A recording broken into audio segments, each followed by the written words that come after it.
9, 8, 7, 6, 5,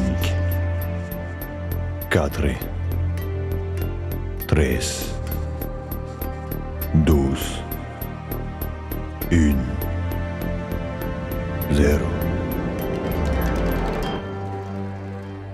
Ladies and gentlemen, the city of St. Giles is very pleased to present the show St. Giles 1208, The Destiny of France. We wish you an excellent evening in St. Giles.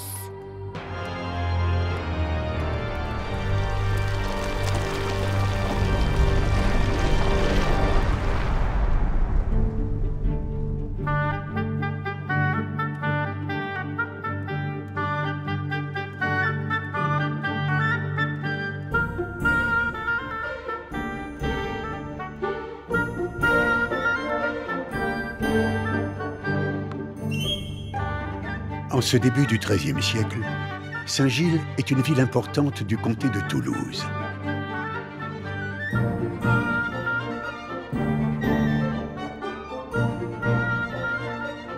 Ici, comme dans tout le Midi, on parle la langue d'oc. Ici, une civilisation brillante et raffinée s'est épanouie. Elle prône des valeurs de tolérance et d'équité, une noblesse d'âme que l'on appelle le paradj.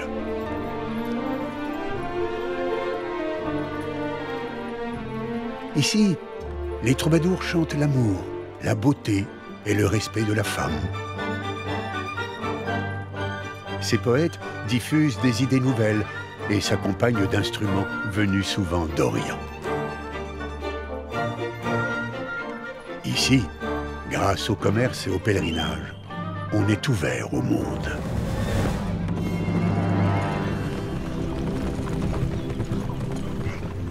Dans ce terreau de liberté de pensée, les Languedociens vont être sensibles à l'arrivée d'une idée nouvelle.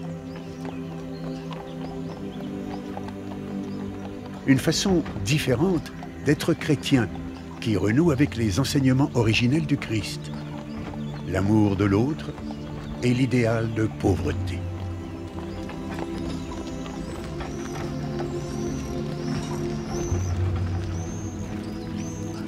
Cette croyance s'enracine dans les campagnes, parce que l'Église d'en haut a abandonné les plus démunis. Le clergé, qui devrait montrer l'exemple, a oublié la miséricorde, la charité et la générosité. Cette foi nouvelle, appelée catharisme, est condamnée comme hérétique par l'Église. Les cathares rejettent les saints sacrements et le symbole même de la croix, en laquelle ils ne voient que supplice et cruauté des hommes.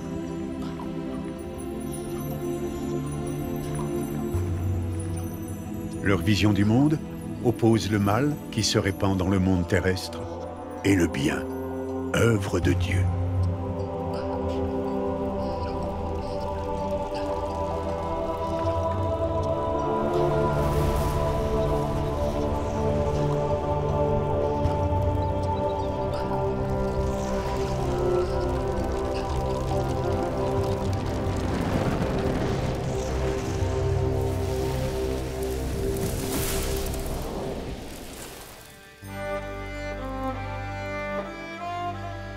En 1208, le comté de Toulouse est vaste. Il va des Pyrénées au Massif central, s'étend de Toulouse à la vallée du Rhône et au-delà. Le pape craint d'y voir les églises désertées et l'hérésie cathare s'y propager.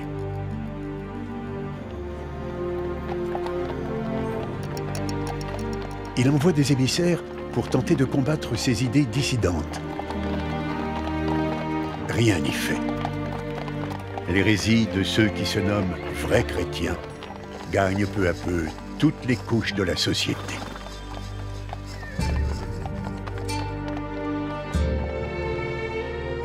Depuis Rome, le souverain pontife exhorte les seigneurs du Midi à éteindre le feu de cette hérésie.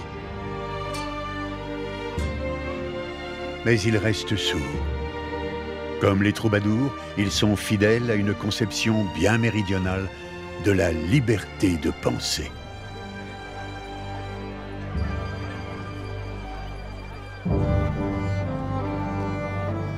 Le pape Innocent III est convaincu que le plus puissant de ses seigneurs, le comte Raymond VI de Toulouse, encourage secrètement l'hérésie. Il a d'ailleurs, à plusieurs reprises, montré son manque de respect envers l'Église. Le pape sait qu'il doit agir. Son pouvoir est menacé.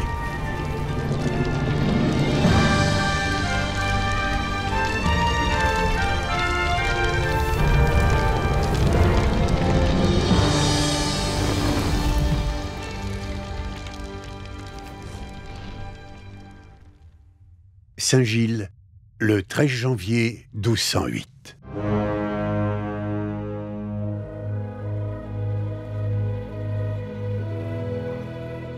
Saint-Gilles est une des villes où le comte de Toulouse aime résider. C'est ici même que le pape envoie donc son représentant, le légat Pierre de Castelnau, pour le sermonner. L'entrevue est orageuse. Le légat du pape exige que le comte s'engage à combattre l'hérésie cathare. Le comte refuse. Il en faut peu pour qu'ils en viennent aux mains. Les insultes pleuvent. Le comte est pris d'une colère délirante et profère des menaces de mort. Partout où vous irez, par terre et par eau, je surveillerai votre départ. Le lendemain, alors que Pierre de Castelnau s'apprête à franchir le Rhône, il est assassiné.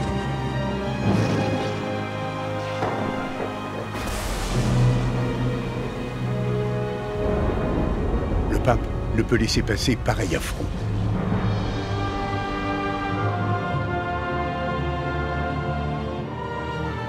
Il accuse le comte d'avoir commandité ce meurtre d'une gravité exceptionnelle. Tout grand seigneur qu'il est, il doit être châtié. Le comte comprend que s'il ne veut pas perdre son titre et ses terres, il doit accepter la terrible pénitence exigée par le pape. Il est amené, pieds et torse nus, devant les portes de l'abbatiale de Saint-Gilles, et il doit jurer obéissance à l'Église.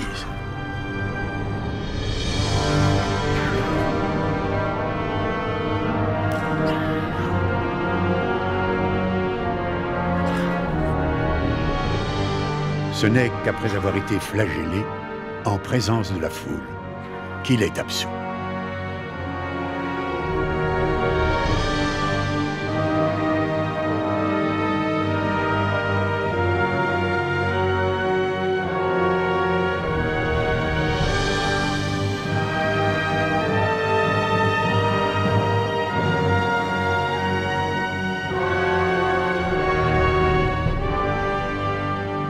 Cette humiliation publique du comte ne servira pourtant à rien.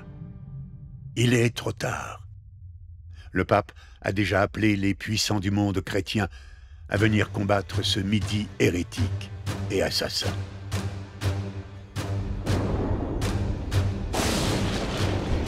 En avant, chevalier du Christ. Depuis le meurtre de Pierre de Castelnau, ce juste, l'Église de ce pays reste assise dans la tristesse et dans les larmes. La barque de l'Église est exposée à un naufrage total. C'est pourquoi nous vous promettons la rémission de vos péchés. Appliquez-vous à détruire l'hérésie par tous les moyens que Dieu vous inspirera. Pour ce qui est du comte de Toulouse, qui semble avoir fait un pacte avec la mort, et ne pas songer à la sienne, si par hasard le tourment lui donne l'intelligence, et si son visage couvert d'ignominie commence à demander le nom de Dieu, continuez à faire poser sur lui la menace jusqu'à ce qu'il nous donne satisfaction, à nous, à l'Église et à Dieu. Chassez-le, lui et ses complices, dépouillez-les de leurs terres, afin que les habitants catholiques y soient substitués aux hérétiques, éliminés en présence de Dieu dans la sainteté et dans la justice.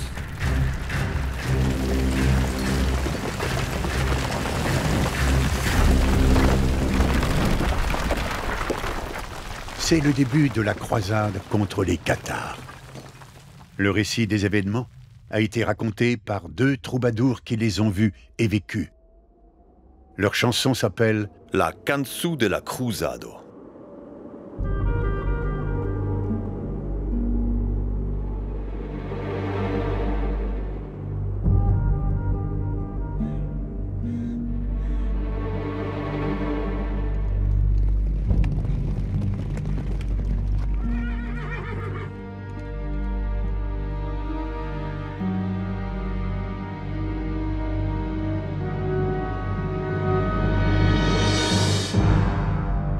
Livrez-nous les hérétiques!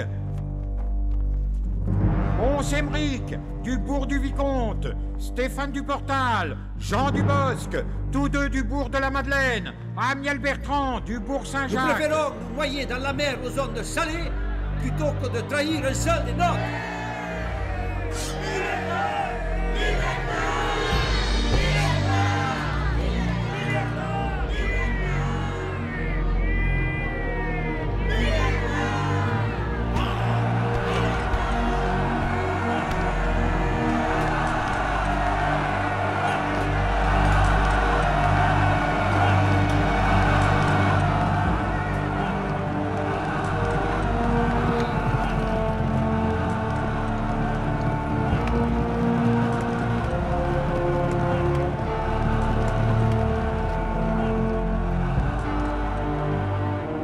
Massacrez-les, car Dieu connaît les siens.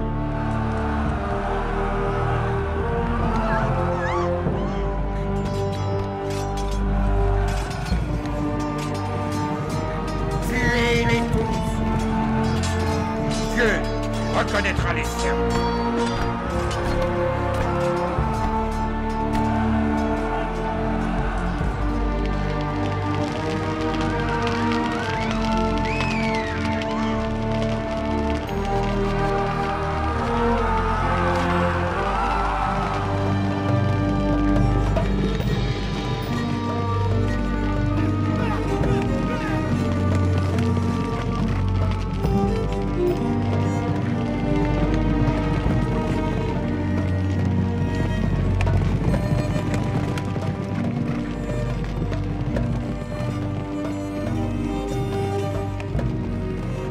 Béziers est assiégé et ses habitants, catholiques comme hérétiques, massacrés. Puis ce sera le sort de Carcassonne, de Minerve, de Lavaur et de Toulouse. Toutes les grandes villes du comté sont mises à sac.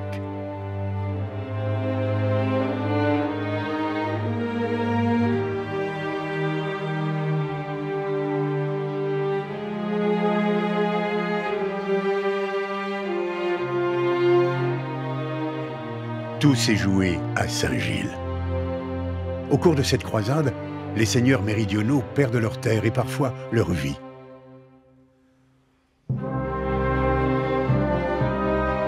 Par la suite, en 1229, le comte de Toulouse devra prêter allégeance au royaume de France. Et en 1271, le comté sera rattaché à la France.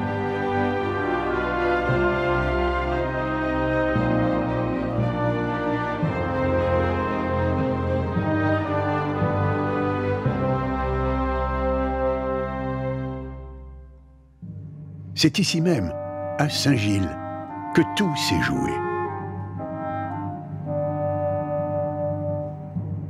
C'est ici que l'unité de notre pays s'est faite, pour le meilleur et parfois pour le pire.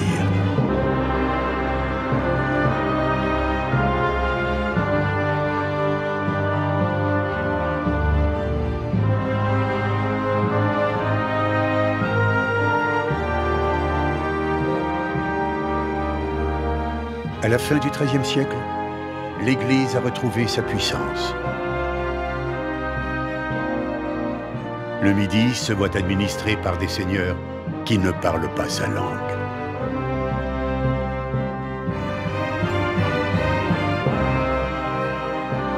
Pourtant, Paradj n'est pas mort. Ce ferment méridional de tolérance, de partage et de fraternité est toujours dans nos cœurs. Il est enraciné dans notre terre si solidement que rien n'a pu l'en extirper.